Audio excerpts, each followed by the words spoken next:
Hi, it's Sari from Parent Plus. I wanted to talk to you briefly about feelings. And I want to ask you to think about which feelings you're hiding. Now, I am talking about this in the context of our children, but also I'm talking about it in the context of us as parents. And sometimes it's easier to think about yourself initially because then it will make more sense when you're thinking about it in terms of your children. So I'm going to invite you to think about yourself as I go through this. So we have lots of feelings that we can experience. Okay, and we're looking at some main ones where we have anger, we have fear, we have happiness and joy, we have sadness, we have lots of spin-off feelings. You know, we can go kind of more diverse than that. You know, loneliness, we can think about you know, anxiety, feeling nervous. So think about the feelings that you reckon that you quite regularly are in tune with, that you allow, that you embrace. So maybe you're a crier, maybe you're someone who is happy to have a good cry, whether it be something on the TV, something somebody says to you, but actually you're quite happy and comfortable to embrace a good old cry. Okay, so that same person might be quite uncomfortable, for example, with anger. So when they experience something that would probably make them feel angry, that they may then try and avoid that anger and find themselves getting upset instead. Because they don't really know how to do anger, or they're not comfortable with it, or maybe they grew up thinking it's not the done thing. You know, I think anger gets a lot of bad press, and one of the modules that we have in our parenting academy is all about anger and aggression.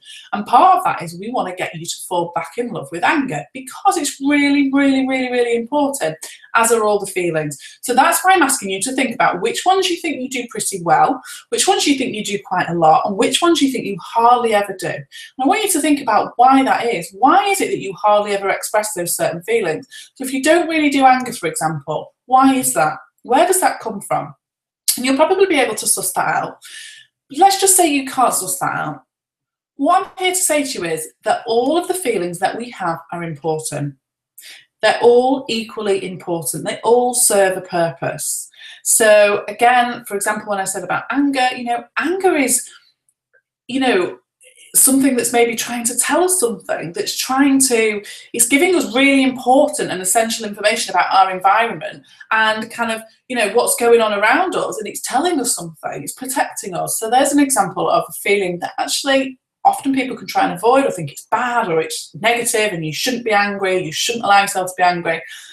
And there's a lot of misunderstanding around sometimes when people are saying, well, yes, anger can be really destructive and you know, really harmful. You're probably talking more about rage there as opposed to anger, because anger, when it's respectful, when it's constructive, is really helpful. So I want to invite you to think about which feelings it is that you don't do that often and why that is. What do you think you may be doing instead?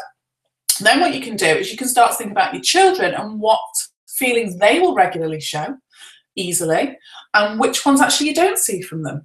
Because if you never see your child get angry, ever, and they might cry a lot, you think, well, where's their anger? Where is the anger when they're getting frustrated?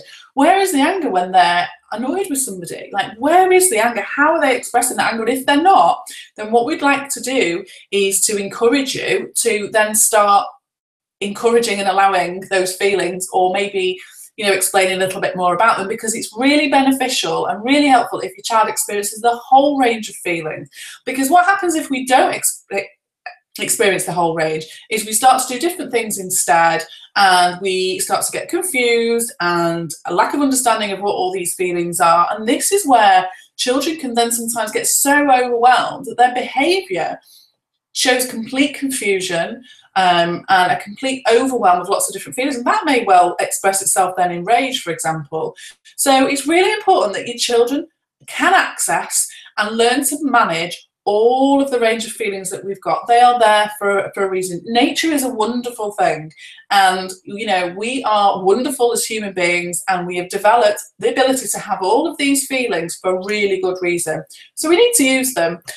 So yeah, so have a think about what you do and you don't do in terms of your feelings, and then think about your children, because they may be very similar to you, or they may be the opposite of you and your feelings. And often parents and children can start to try and do feelings for each other on behalf of each other. So that's another aspect to consider. Okay, bye.